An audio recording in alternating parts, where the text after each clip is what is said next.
السلام علیکم، آپ دیکھ رہے ہیں ہورائزن نیوز HD۔ خبر شامل کرتے ہیں۔ ساہیوال سے ڈپٹی کمشنر محمد اویس ملک نے تعمیراتی محکموں کو ترقیاتی منصوبوں کو بروقت تکمیل کے لیے الٹیمیٹم دیتے ہوئے ہدایت کی ہے کہ مکمل ہونے والے منصوبے محکموں کو ہینڈ اوور کیے جائیں۔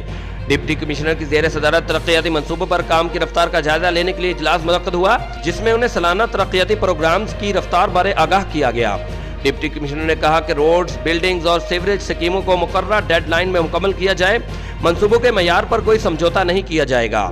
انہوں نے کہا کہ ضلع میں جاری تمام منصوبوں پر کام خود چیک کروں گا، کسی جگہ ناقص مٹیریل کا استعمال پایا گیا تو ذمہ دار کے خلاف سخت ایکشن لیا جائے گا۔ اجلاس میں ADCR آسم سلیم اور deputy director development Akram Wattoo نے بھی شرکت کی۔